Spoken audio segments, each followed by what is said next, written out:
Hello बच्चों, कैसे हो तुम लोग। उम्मीद करता हूँ तुम लोग बहुत अच्छे हो। पिछले वीडियो में तुम लोगों को मैंने how to tell wild animals ये जो कविता है इसको पढ़ाया था। इस वीडियो में ये जो द बॉल पोएम है जॉन बेरीमैन का, ये तुम लोगों को आज पढ़ाएंगे।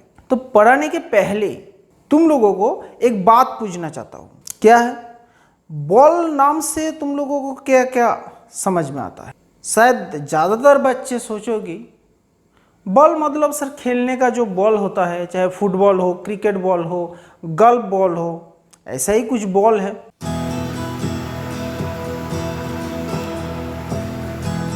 मगर कुछ कुछ बच्चे सोचेगा नहीं सर बॉल डांस भी होता है। हाँ, बॉल डांस भी होता है, सही है, सब कुछ जानकारी चाहिए। बॉल डांस भी होता है।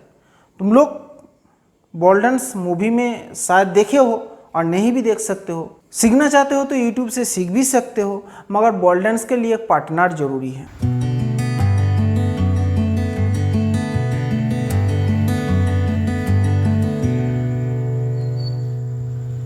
छोड़ो, हम लोग कविता में आता है। इधर बॉल मतलब बॉल डांस नहीं है, बॉल मतलब कोई क्रिकेट बॉल की या फुटबॉल और कोई दूसरे टाइप का बॉल का बात बोला है। उसी विषय में ये कविता है। आज पहले कवि के बारे में हम लोग जानेंगे। जॉन बेरीमैन एक अमेरिकन कवि है, मगर उसका फुल नाम तुम लोग जानते हो? बहुत बड़ा है। उसका फुल नाम देखो, जॉन एलिन मैकअल्पिन बेरीमैन। बहुत कठिन नाम है, तो तुम लोग लिख सकते हो उसका पूरा नाम जॉन एलिन मैकअल्पिन बेरीमैन। उसका जन्म हुआ था 1914 में, उसका निधन हुआ था 1972 में। John Berryman the dream songs के लिए बहुत फेमस है। इस किताब के लिए उसका पुलित्जर प्राइज मिला। पुलित्जर प्राइज अमेरिका में बहुत फेमस है, और सिर्फ अमेरिका ही नहीं, पूरे दुनिया में भी बहुत फेमस है। जर्नलिज्म, लिटरेचर, फोटोग्राफी, ये सब विषय के ऊपर पुलित्जर प्राइज मिलता है। और जो ये द ड्रीम सॉन्ग्स है, इसी में लगभग 77 सॉन्ग्स है और 385 पोएम्स हैं। जॉन बेरीमैन का पिता का नाम था जॉन स्मिथ और उसका मां का नाम था मार्था। जॉन बेरीमैन का जब 11 साल उम्र था, तब उसका पिता का नौकरी नहीं होने के कारण वो अपने आप को गोली मार दिया। तो 11 साल में ही वो अपने आप का पिता को हराया। बाद में उसके मम्मी के साथ वो जिंदगी गुजर रहे थे। उसका मम्मी भी बाद में शादी कर लिया। ऐसे करके उसका जीवन कट गया। वो अमेरिका में बहुत फेमस पोएम थे और उसका ज़्यादातर पोएम जीवन का जो दुख है, ये दुख को दर्शाया गया है।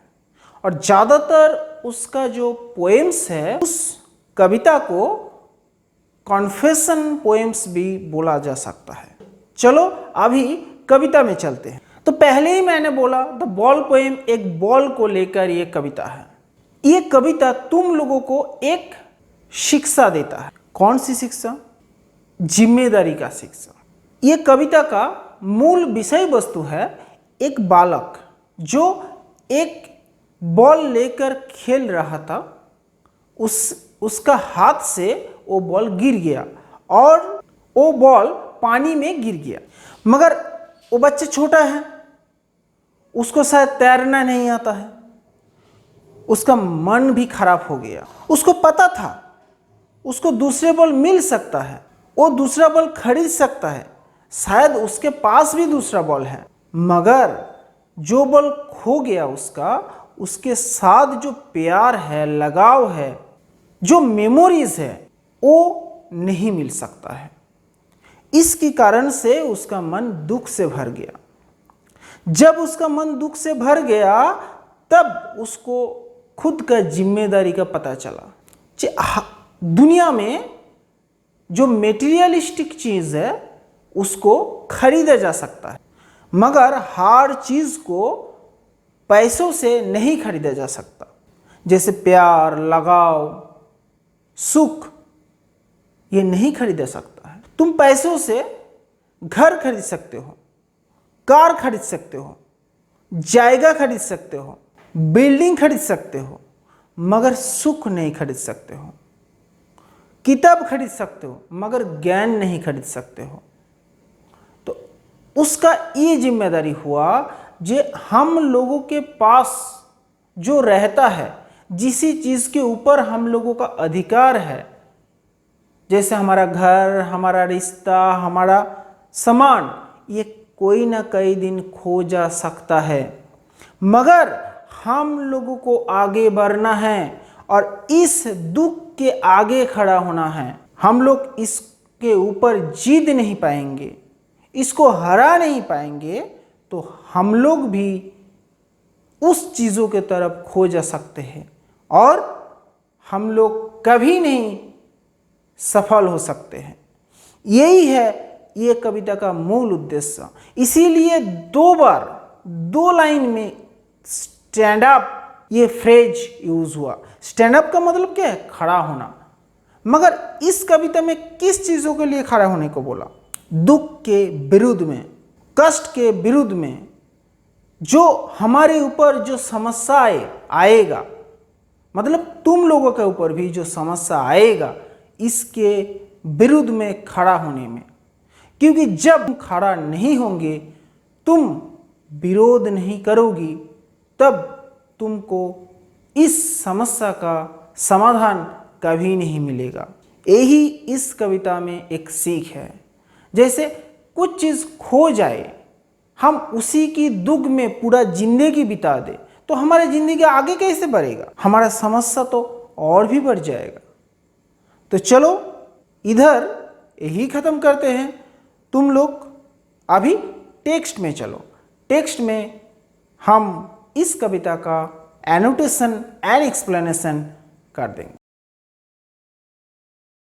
तो बच्चे, हम लोग अभी द बॉल पोएम का एनालिसिस करेंगे, उसका मीनिंग बोलेंगे और इस पोएम का जो इनर मीनिंग है तुम लोगों के साथ साझा करेंगे। पहले ही हमने बोल दिया जो बॉल पोएम का राइटर है जॉन बेरीमैन, और बेरीमैन के बारे में तो हमने बोल ही दिया पहले।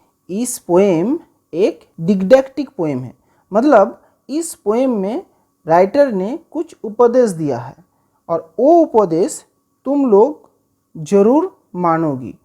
क्यों मानोगी और क्यों मानना जरूरी भी है, ये कविता का जब मीनिंग हम बोलेंगे तुम लोगों को, तब तुम लोगों को पता चलेगा ये कविता का जो उपदेश है तो जिंदगी में कितना ज़रूरी है। इसका घटना तो तुम लोगों को पहले ही बोल दिया, जो ये कविता लिखने का राइटर का मोटिव क्या था। और भी एक चीज़ बोल रहा हूँ, द राइटर बहुत छोटे उम्र में उसने उसका पिताजी का खो दिया था और खोने का कारण वो नहीं भूल पा रहा था और वो समझ गया। तो ज़िंदगी में कोई ना कोई चीज़ खो जाता है, मगर हम लोगों को क्या करना है? आगे बढ़ना है। और ये सीख तुम लोगों को सीखना चाहिए, ये नॉलेज तुम लोगों के अंदर भी होना चाहिए, क्योंकि तुम लोग अभी छोटे हो और भी बड़े होंगे तुम लोग, मगर तुम लोगों को बहुत जिम्मेदारी उठाना पड़ेगा। ये कविता में एक छोटा सा बच्चा क्या जिम्मेदारी उठाया, वही तुम लोगों को देखना पड़ेगा। चलो कविता पढ़ते हैं। What is the boy now who has lost his ball? का मतलब है वो बच्चा कैसा है जो आपने बॉल को खो दिया। एक बॉल जो कलरफुल एक बॉल है। बॉल मतलब क्या, तुम लोग बॉल डांस मत सोचो। बॉल मतलब एक खेलने का जो गोल बॉल होता है। यही बच्चे बहुत पसंद करता है इसको।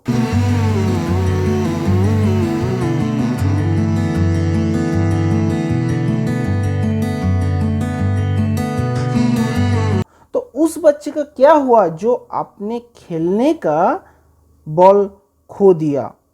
What is he to do, उसको क्या करना चाहिए? अभी बॉल तो खो गया उसका। क्या वो खरीद लेगा?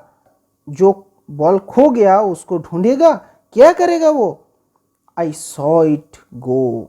इधर आई राइटर नहीं है, इधर आई है द बॉय हिमसेल्फ, वो बालक खुद है, वही अपने आप को बोल रहे हैं।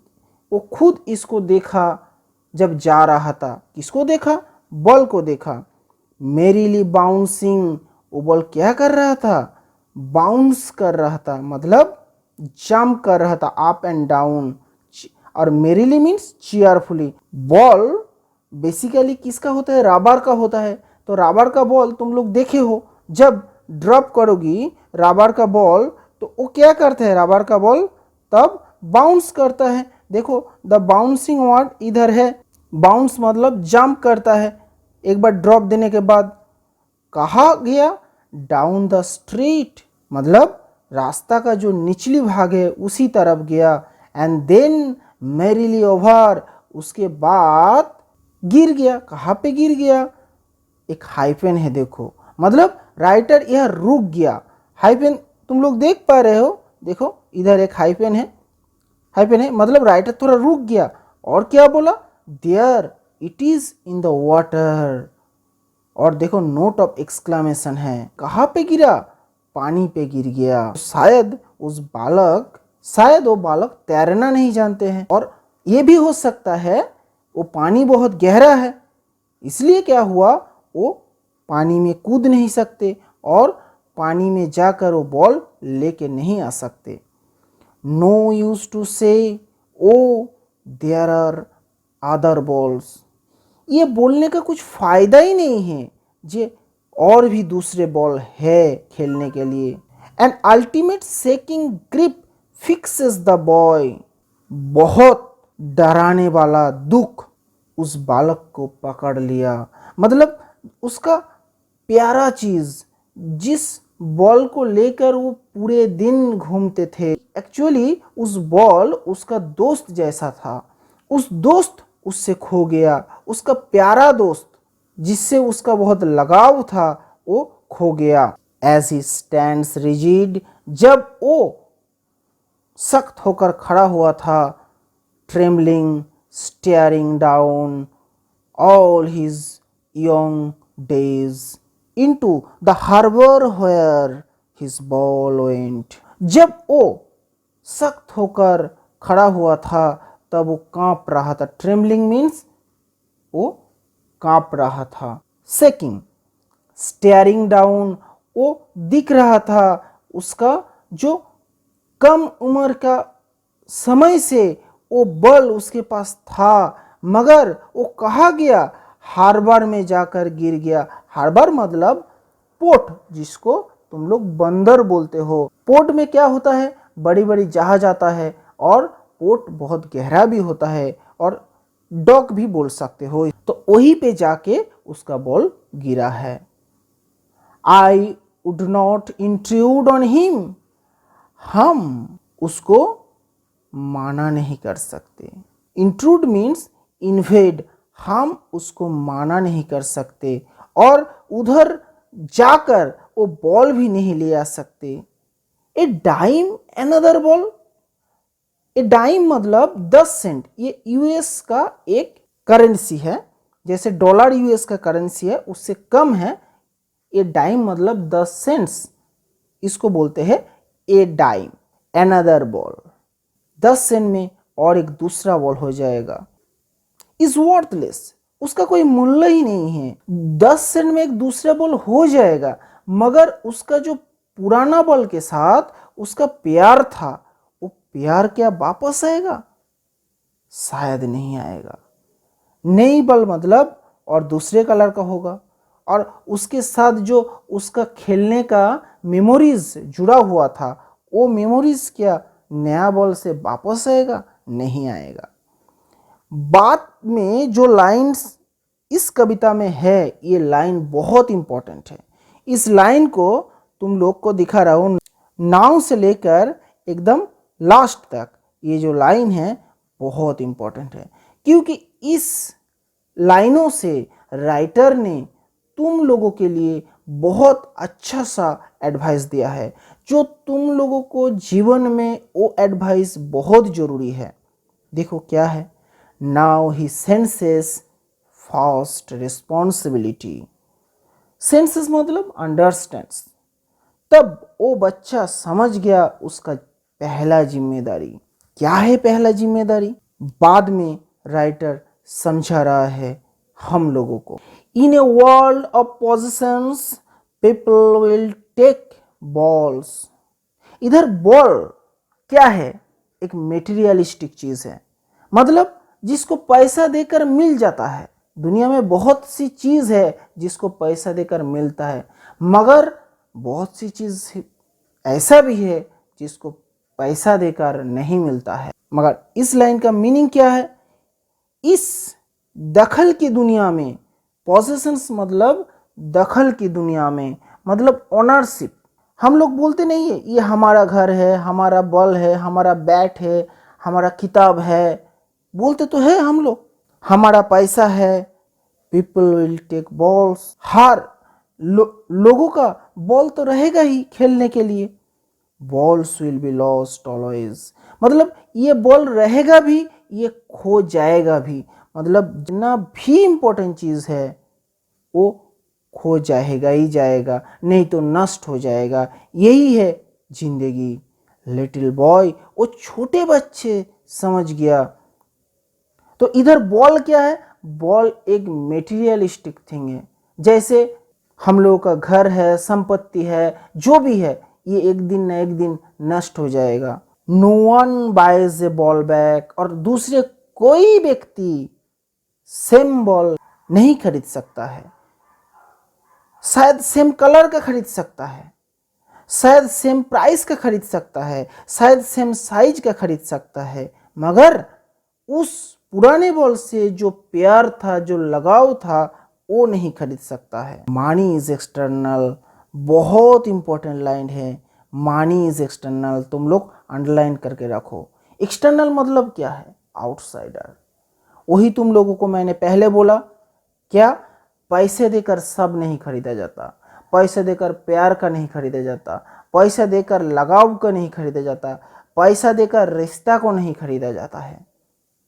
हाँ, तुम पैसा देकर कुछ मेटीरियलिस्टिक चीज खरीद सकते हो, घर खरीद सकते हो, कार खरीद सकते हो, और भी बहुत कुछ खरीद सकते हो, मगर क्या नहीं खरीद सकते हो, तुम्हारा जिम्मेदारी नहीं खरीद सकते हो, तुम्हारा प्यार नहीं खरीद सकते हो। यही राइटर ने बोला। एंड ही इज लर्निंग, वो बच्चा सीख रहा है। देखो उस बच्चे इतना छोटा है, उसका अंडरस्टैंडिंग कितना बड़ा है। तो तुम लोग भी छोटे हो, तुम लोगों को भी अंडरस्टैंडिंग बढ़ाना चाहिए, और ये बच्चों जैसा ही होना चाहिए। आज तुम बच्चे हो, कल तुम एक जिम्मेदार नागरिक बनोगी, और एक जिम्मेदार नागरिक होने के नाते तुम लोगों को ये सब सीखना चाहिए, जानना चाहिए। चलो लाइन में आते हैं। Well behind his desperate eyes, उसका आंख में होपलेसनेस दिख रहा है, मतलब वो हताश हो गया क्योंकि उसका बॉल खो गया। थोड़ा सा दुख तो लगेगा ही, मगर इस दुख को जीतना है, इस दुख को हराना है, इस दुख के ऊपर जाना है। क्या बोला, the epistemology of loss. Epistemology word Greek word से आया। एपिस्टेमोलॉजी एपिस्टेम वर्ड से आया है, जिसका मीनिंग है नॉलेज, मतलब ज्ञान। उसका इस ज्ञान का सीख मिला। कौन सी सीख मिला, कौन सी लेसन मिला, हाउ टू स्टैंड अप, कैसे खड़ा होना है, कैसे उठना है। उठना मतलब नॉर्मली जो बैठ के उठना वो नहीं, मतलब सटीक से कोई खराब चीज जिंदगी में आ गया, उसको हटा के फिर से खड़ा होना है। तुम गिर गए तो फिर से खड़ा होना है। Knowing what every man must one day know, वो जान गया कि इस दुनिया का हर एक व्यक्ति एक दिन जरूर जानेगा, and most know many days, ज़्यादा जानेगा, जितना दिन जाएगा जानेगा, हाउ टू स्टैंड अप। ये लाइन को तुम लोग अंडरलाइन करो, बहुत इंपॉर्टेंट लाइन है। हाउ टू स्टैंड अप, कैसे खड़ा होना है। तुम्हारे ऊपर जितना परेशानी हो, जितना दुख हो, जितना दर्द हो, हार नहीं मानना है। और जो भी चीज़ तुमसे खो जाए, तुम्हारा प्यारी चीज़ हो, चाहे तुम्हारा बहुत अपना चीज़ हो, तुमको सब खो जाने के बावजूद भी तुमको सटीक रहना है। और उस डेंजर के समय, उस कष्ट के समय तुमको खड़ा होना है और लड़ना है, क्योंकि लड़ने का नाम ही जिंदगी। तुम फाइट नहीं कर सकते हो, तुमको हार जाना है। तो चार्ल्स डार्विन का नाम तुम लोगों ने जरूर सुना होगा। चार्ल्स डार्विन एक बहुत फेमस साइंटिस्ट थे। उसका एक थ्योरी था, स्ट्रगल फॉर एग्जिस्टेंस। मतलब तुम स्ट्रगल नहीं करोगी, तुम स्ट्रगल नहीं करोगी तो तुम्हारा अस्तित्व ही खत्म हो जाएगा। तुम किसी को लेकर पूरे जीवन नहीं बिता सकते हो, चाहे तुम्हारा जितना ही प्यारा चीज़ हो। तो तुमको आगे बढ़ना है। ये चीज़ हम लोगों का जो गीता है, कुरान है, बाइबल है, हर चीज़ में लिखा हुआ है। तुमको रुकना नहीं, झुकना नहीं, तुमको आगे बढ़ना है। तो बच्चों, आज के लिए इतना ही। तुम लोग अच्छे रहो, सुस्त रहो, और मेरे वीडियो को ज़रूर लाइक करो, शेयर करो, और मेरा चैनल को ज़रूर सब्सक्राइब करो। Thank you.